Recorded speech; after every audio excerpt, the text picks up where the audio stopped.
ही हूँ। उत्साह एक आह्वान गीत है। आह्वान, पुकारना, किसी को बुलाना, जो बादल को संबोधित है।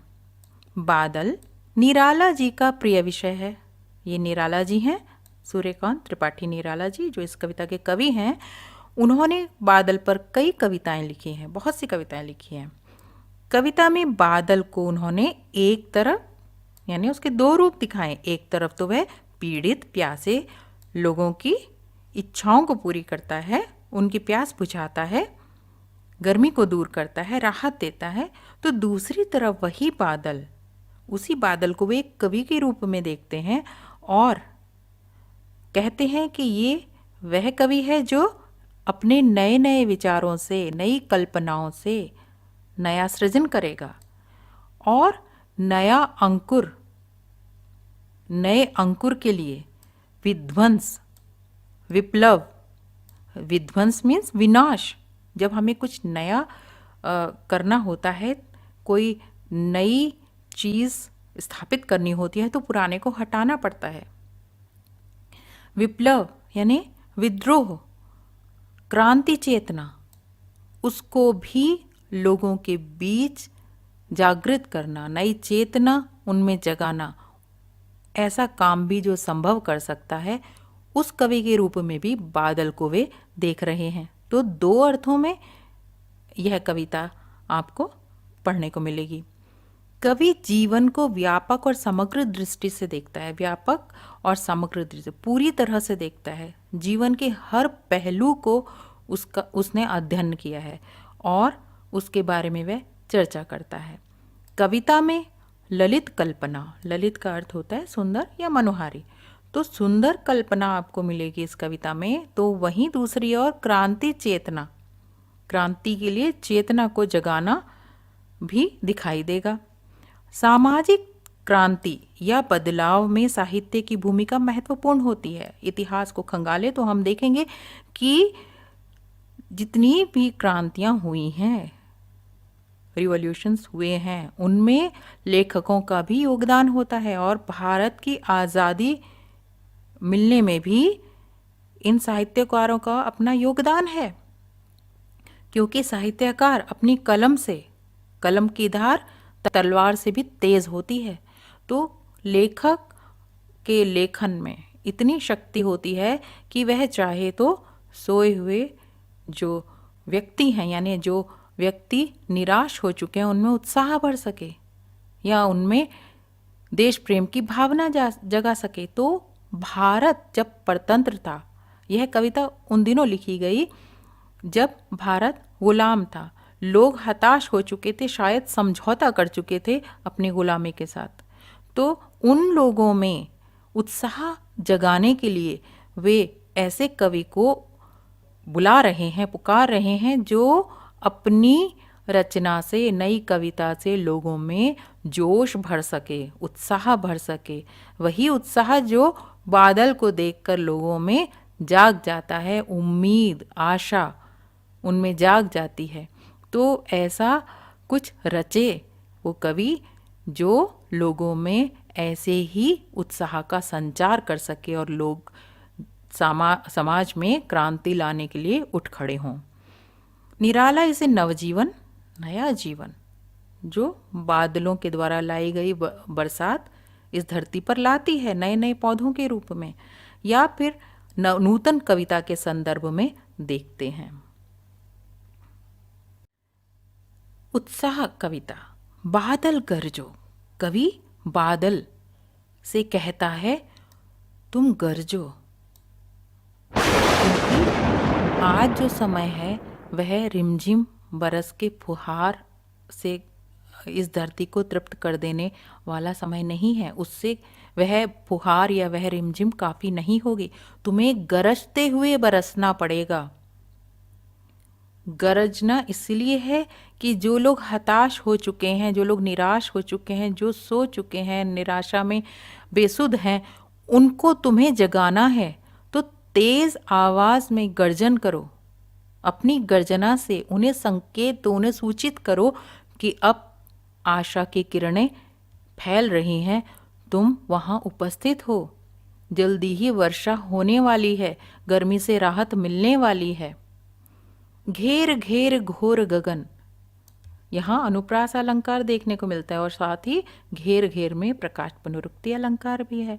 तो आप देखेंगे छायावादी कवियों की जो विशेषता है कि वे प्रकृति से तो प्रेम करते हैं, उनके उपादानों को अपनी कविता में यूज़ करते हैं, लेकिन साथ ही साथ उनकी भाषा सरल सहज भी है और उसके साथ साथ उनकी कविता में अलंकारों का प्रयोग मिलेगा, संगीतात्मकता मिलेगी, गेयता मिलेगी।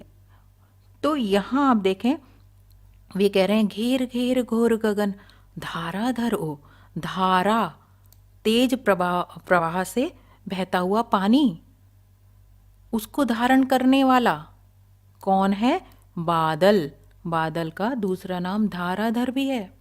तो वे धाराधर ओ धाराधर, इस पूरे आकाश को घेर लो, अर्थात इस पूरे आकाश को आकाश पर छा जाओ, घेर लो, छा जाओ। ललित ललित काले घुंघराले बाल कल्पना कैसे पाले। ललित सुंदर मनोहर, तो उनकी छवि का उसके स्वरूप का, बादलों के रूप का वर्णन करते हुए कह रहे हैं कि सुंदर मनोहारी काले घुंघराले बादलों, तुम बाल कल्पना की भांति पाले हुए हो, पले हुए हो।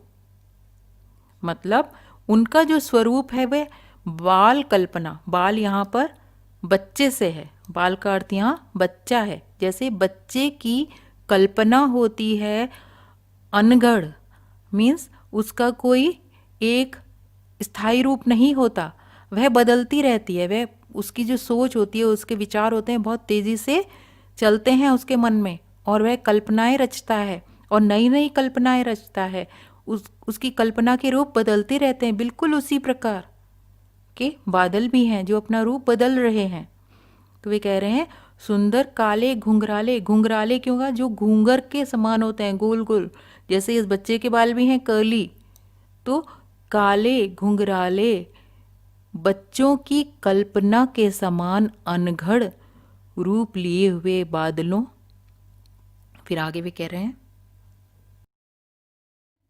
विद्युत मीन्स बिजली, छवि उर्मे, तो बादलों जो काले हैं, सुंदर हैं, घुंघराले हैं और बच्चे की, किसी बच्चे की कल्पना के समान अनगढ़ हैं, उनके हृदय में विद्युत यानी बिजली की असीम ऊर्जा भरी है। उनके हृदय में बिजली है। जब बादल दो टकराते हैं तो बिजली चमकती है।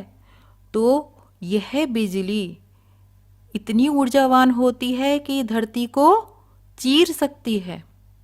तो ऐसी बिजली अपने भीतर समोए रखने वाले, अपने हृदय में, उर का अर्थ होता है हृदय, समोए रखने वाले बादल, तुम उस कवि की भांति भी हो जो नई कविता लिखेगा। तो वे उस बादल में एक कवि देख रहे हैं जो बादल की भांति नवजीवन देगा। बादल नवजीवन देते हैं, बादल बरसात करते हैं तो उससे नए अंकुर फूटते हैं जो नए जीवन का प्रतीक हैं, नया जीवन शुरू करते हैं धरती पर।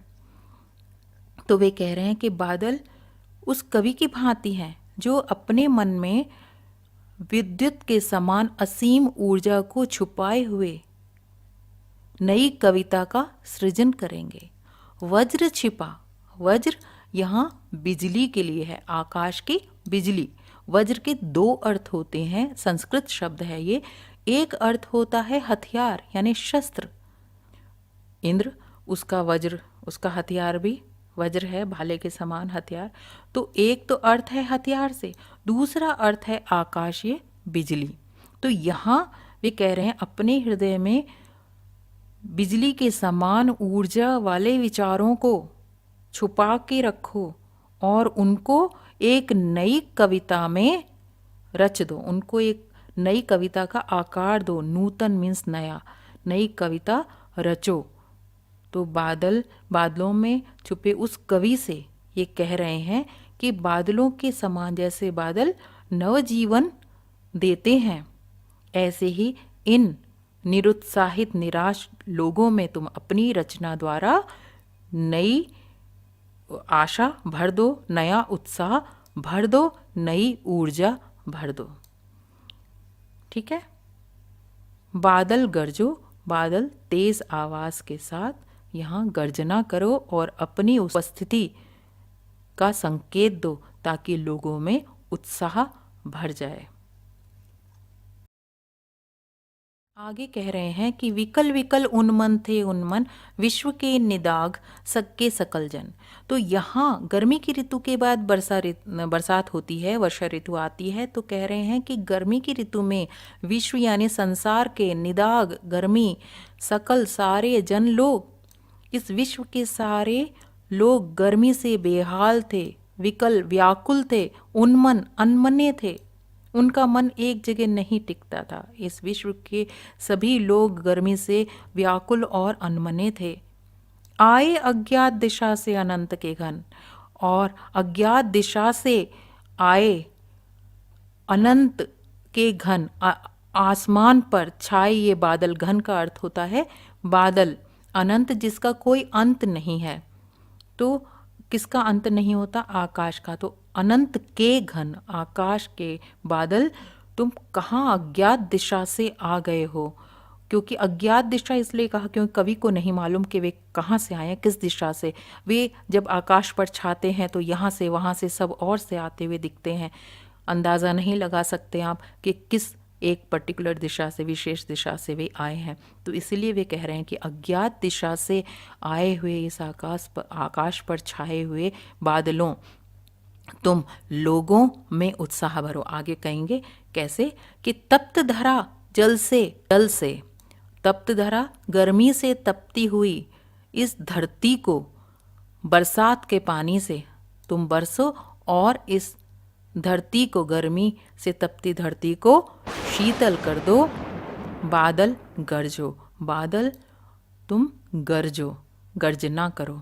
तो इस बादल के इस रूप को बताकर वे कह रहे हैं कि कवि जो नई कविता लिखेंगे, नई रचना लिखेंगे,